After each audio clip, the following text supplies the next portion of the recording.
자, 안녕하세요.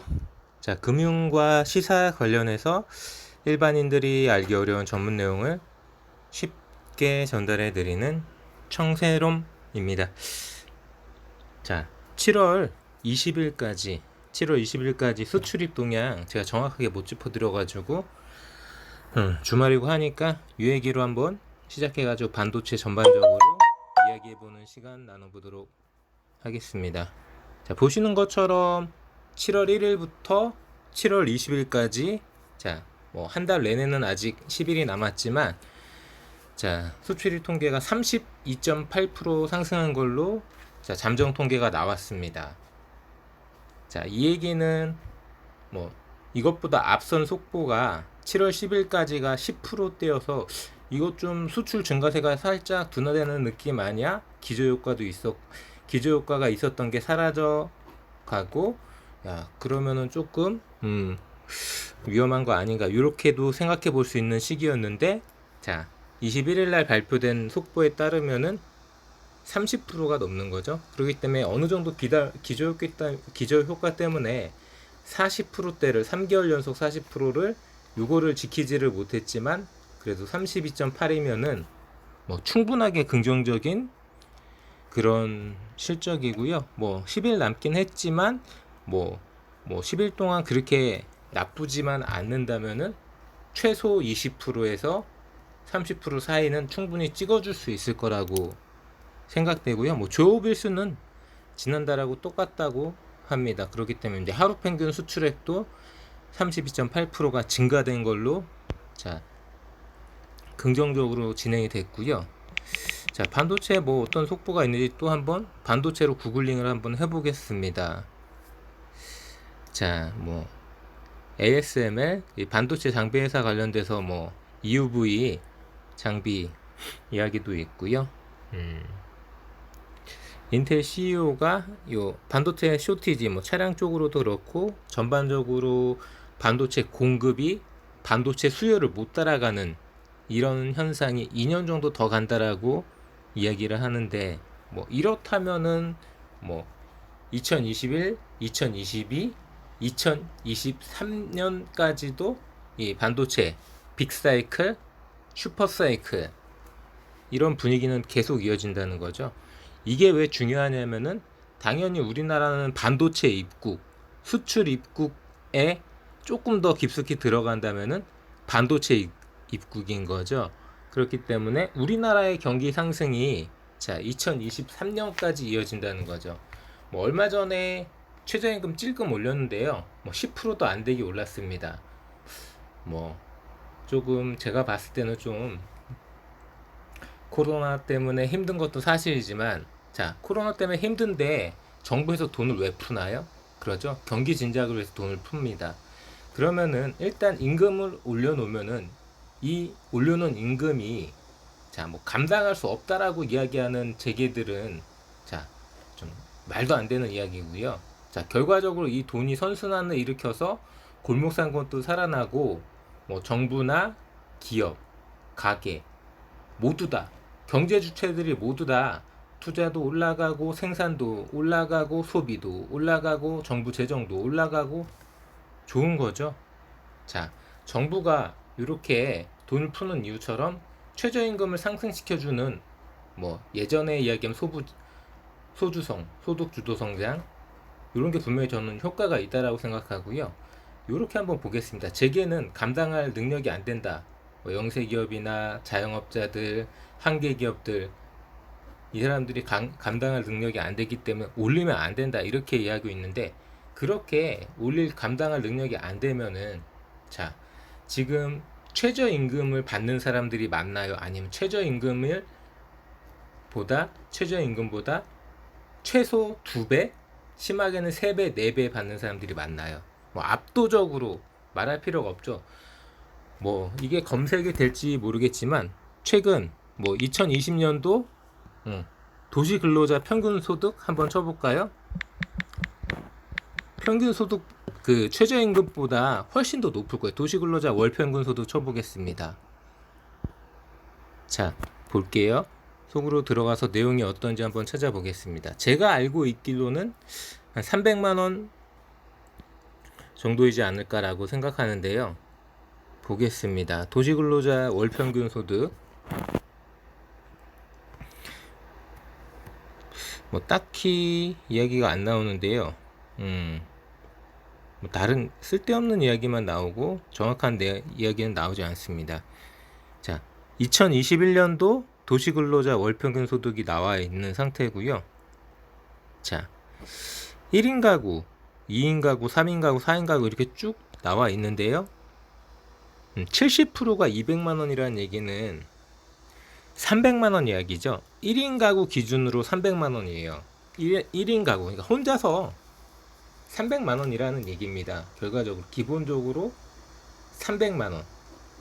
자, 그렇다면은 지금 최저임금이 200만 원이 안 되는 시대인데, 최저임금이 200만 원이 안 되는 시대에 도시근로자 월평균 평균 소득이 300만 원이 넘는다는 얘기는, 자, 50% 이상 더 많이 받고 있다는 얘기입니다. 절대 다수가 1000만 명 이상 더 많은 사람들이 50% 이상 더 많이 받고 있는데, 이거는 감당이 되시나요?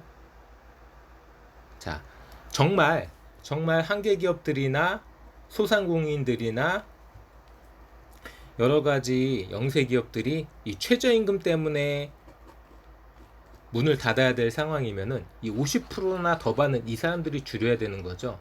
과보호받고 있고 과도한 임금을 받고 있는, 자, 이 사람들의 3분의 2에도 미치지 못하는 돈을 받고 있는 이 최저임금으로 생활하고 있는 분들을 깎을 게 아니라 오히려 이 사람들을 높여주고 더 많이 받고 있는 사람들을 줄여야 되는 거죠.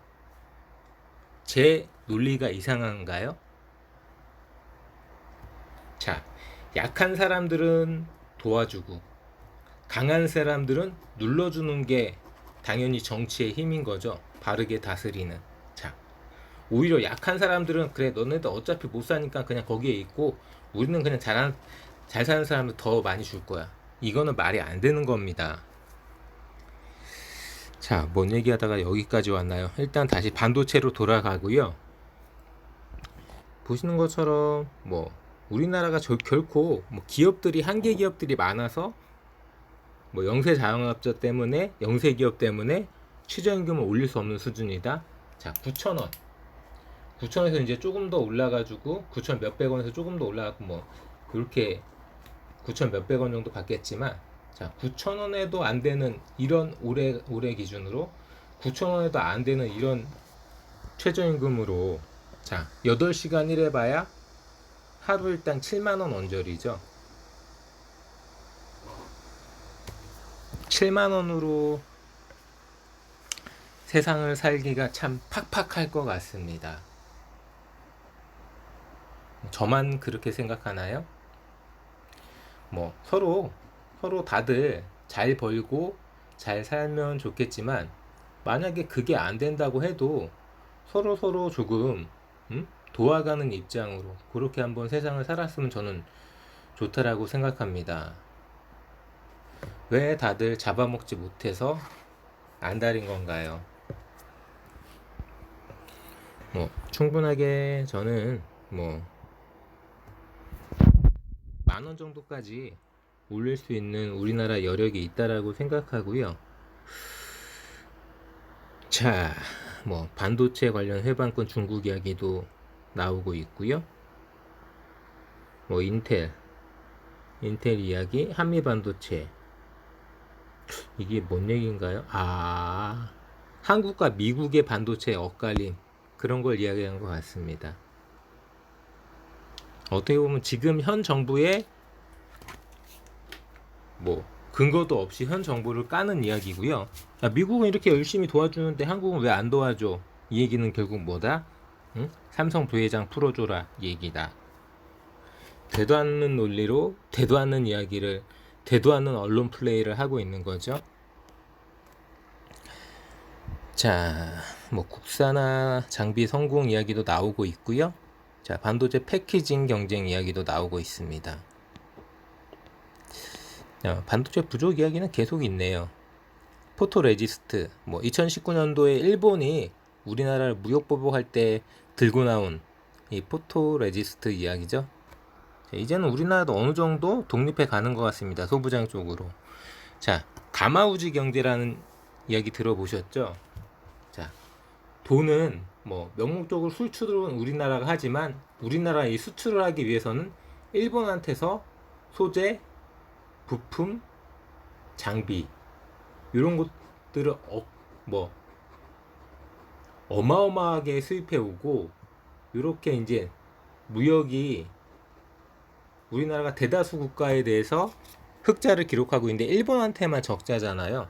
이런 구조, 돈 벌어서 일본 갖다 바치는 이런 구조를 차츰차츰 탈피해 나가고 있고요. 뭐 아직 많이 부족하긴 하지만 그래도 뭐 2019년 그 일본이 정신 나간 짓거리를 시작으로 해서 우리나라가 정신을 차리고 여러 가지로 소부장 기업도 많이 키우고 대기업들도 일본에만 의존하지 않는 그런 생각을 많이 만들기 시작한 것 같고요.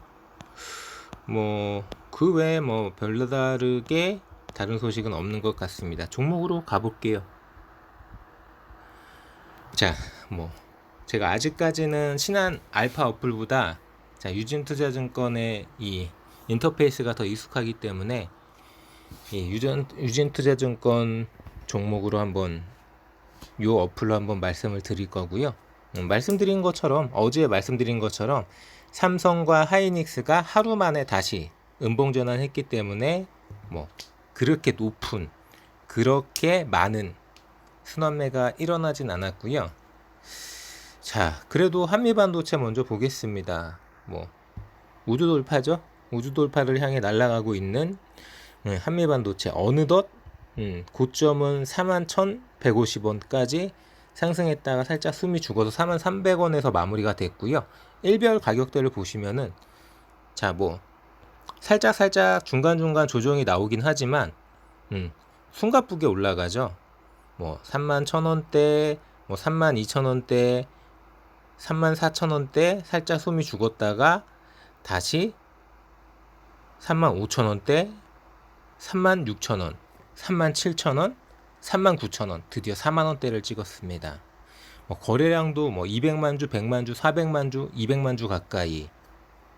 뭐 1차트도 보시다시피 자, 한번 3만원 후반대를 한번 강하게 한번 두드려 준 다음에 자, 급격하게 뭐 1, 2, 3, 4 쭉쭉쭉 올라가서 3만원대 후반대를 한번 두드려 준 다음에 한번 쳐맞고 3만원 초반에서 3만원 중반까지 횡보를 치다가 이번에 7월달 들어서 한 번에 힘을 내서 이렇게 지지부진하지 않게 한 방에 뚫어버렸죠. 자, 이렇게 전고점을 뚫을 때는 뭐 어영부영 거기에서 시간을 보내버리면은 자, 돌파가 안 되는 거죠.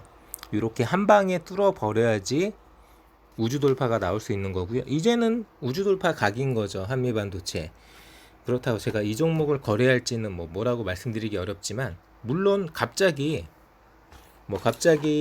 이재명 사면이나 가석방 이야기가 터지면서 삼성이 어마어마한 투자 이야기가 나오고 다시 한번 장비 한미 반도체를 비롯해서 장비가 부각을 받으면은 뭐 진짜 어마어마한 슈팅이 나올 수도 있겠죠.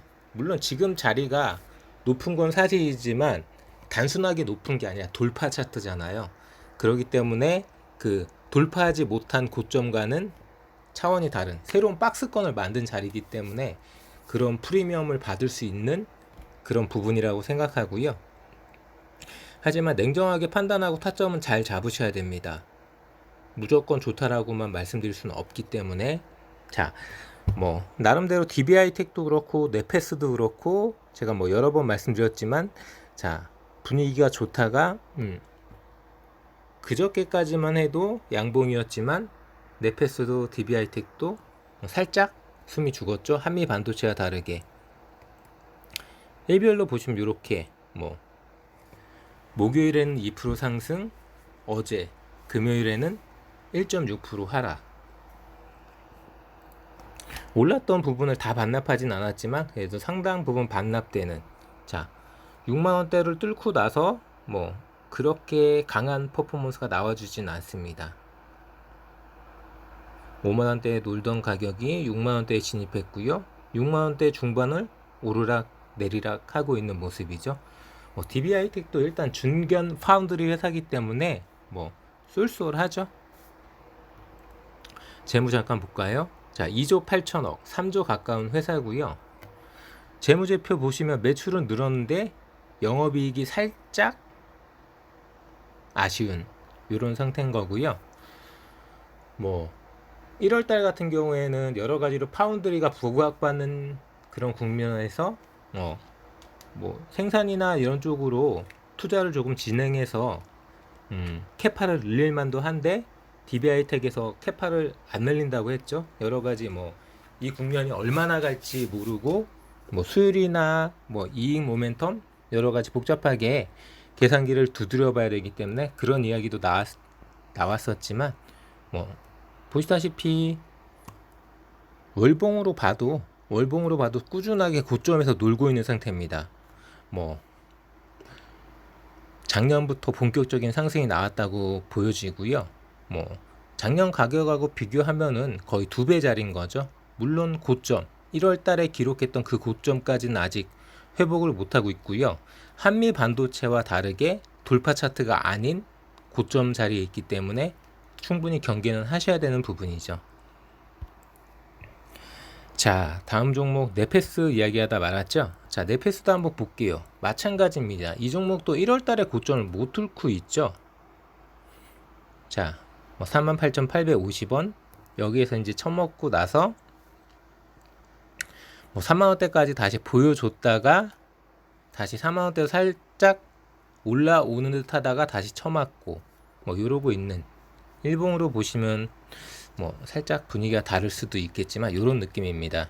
3만원 중반을 다지고 다시 4만원 중반대를 갔다가 다시 4만원이 깨지는 듯한 모습. 자, 요 박스권인 것 같아요. 딱 35,000원에서 45,000원, 3만원 중반대에서 4만원 중반대를 오고 가고 있는 거죠. 물론 마찬가지로 한미반도체와 다르게 돌파 차트가 아니라 박스권에 갇혀진 모습이고요. 1월 달에는 돌파가 됐었죠. 이렇게 보시면은 1월 달에는 돌파가 됐었는데 그 돌파된 자리를 못 지켜준 거죠. 그러니까 돌파 차트라고 무조건 달리는 건 아니라고 볼 수도 있죠. 하지만 분명하게 돌파가 나오는 그 1월달 그 분위기는 충분하게 파티가 열렸던 거죠. 그 파티가 보시는 것처럼 1, 2, 3, 4, 5, 6 6주 만에 끝난 거죠. 6주 만에 그 고점을 내준 거고요. 첫째 주부터 말씀드리기 시작하면은 제가 첫 영상 물론 주식으로 영상을 찍은 건 아니고 네이버 지식인 질문으로 영상을 찍었던 건데 그걸 제가 첫째 주에 올렸었거든요. 1월 첫째 주에 아마도 1월 첫 거래일이었을 거예요. 그때 이제 제가 잠깐 들어갔다 나왔던 기억이 있는데 그때 이제 돌파 차트이기 때문에 한번 들어가 볼만 하다. 하지만 꺾인다 싶으면 바로 나와야 된다. 이런 이야기를 했던 것 같아요. 제 기억으로는 거의 AD 칩스 제가 처음 말씀드린 게 1월 중순이니까 AD 칩스보다 어떻게 보면 네페스를 더 먼저 말씀드렸죠. 물론 이게 추천 종목이나 리딩 종목은 아니었고요.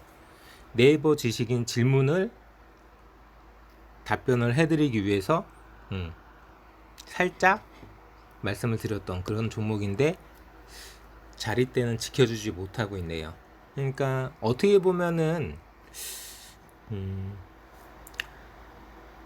네페스가 후공정이잖아요. 제가 알고 있기로는 네페스가 후공정인데 후공정 쪽 업체들이 대부분 고점에 있는 업체들도 있지만 네페스처럼 살짝 숨이 죽은 업체들도 있는 거잖아요. 12월 달 가격이라고 볼 수 있는 거고요.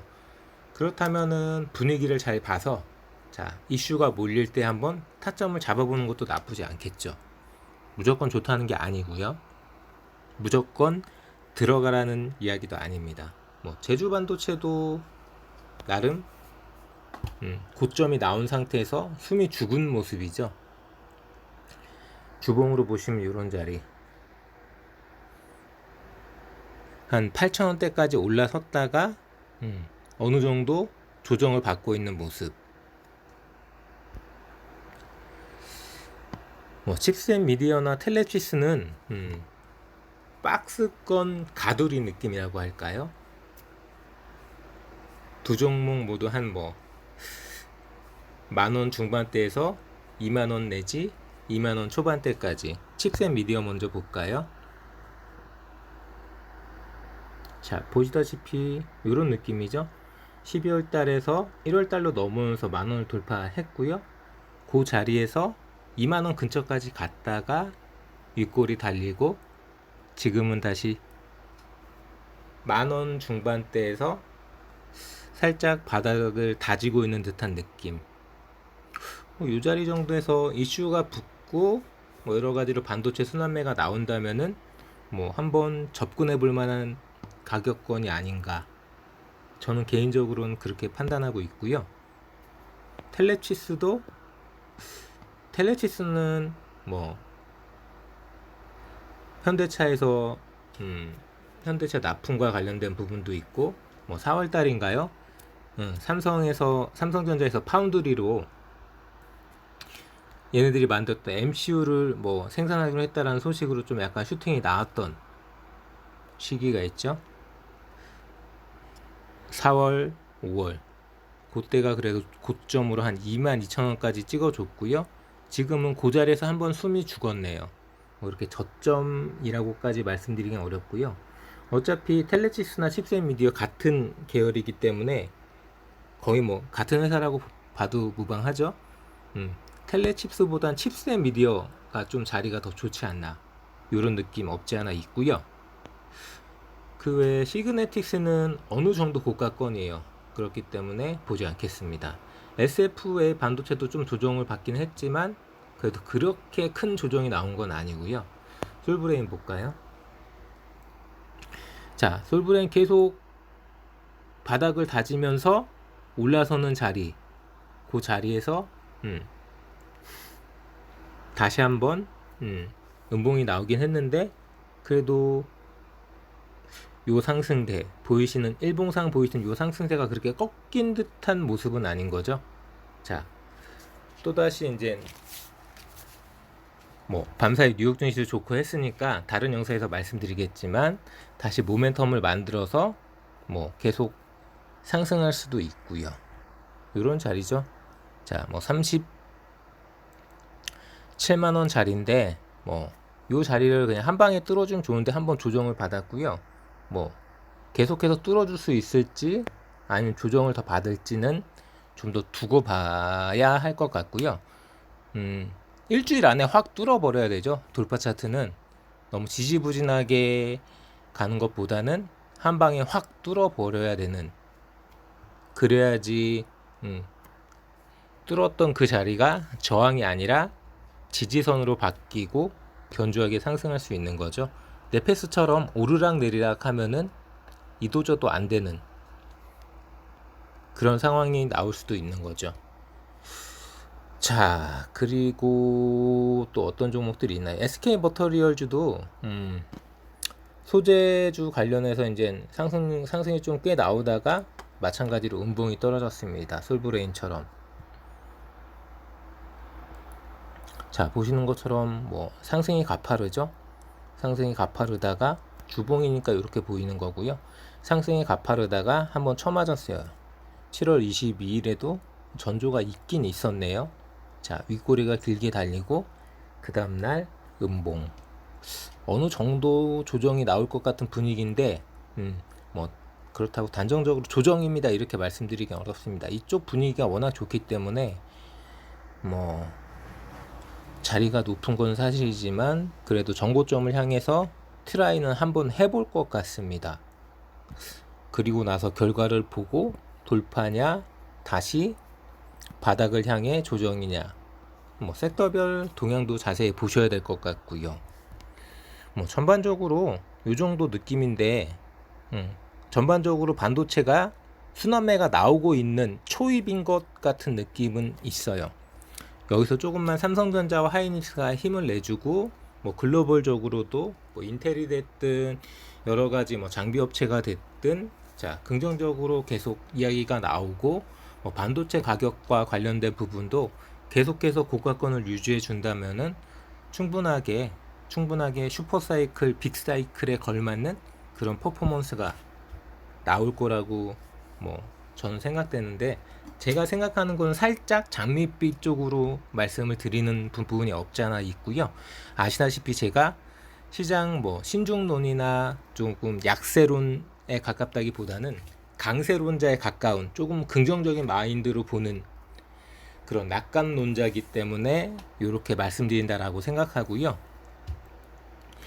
뭐 솔직하게 일단 전반적으로 반도체 순환매가 나와줘야지 그런 분위기를 타서 뭐 차량 반도체가 됐든 파운드리가 됐든 MCU 칩이 됐든 제가 주로 많이 말씀드렸던 IA나 AD 칩스도 조금 높은 퍼포먼스, 길게 퍼포먼스, 전고점을 한번 트라이 해볼 수 있는 그런 퍼포먼스가 나와줄 거라고 그나마 기대해 볼 수 있는 거고요. 지금은 모멘텀이 조금 죽어 있는 느낌인 건 사실입니다. 충분하게 저가권인 것도 사실이지만 모멘텀이 살짝 숨이 죽었고 뭐 세력들도 살짝 논 상태죠. 자, 다시 한번 뭐 물량을 모으고 여러 가지 분위기를 만들어서 뭐 찌라시를 띄우든 뭐 실적 발표를 하든 이슈를 터트리든 자 뭔가 세팅을 해서 다시 한번 분위기를 만들어 갈 거라고 보고요. 자, 요렇게 여기까지 한번 반도체 관련해서 이야기 나눠 드렸고요. 저는 금융과 시사 관련해서 일반인들이 알기 어려운 전문 내용을 쉽게 전달해 드리는 청세롬이었고요. 자, 뭐 금융이나 주식, 시사 관련된 깨알 정보는 모두 다 내게 맡겨라.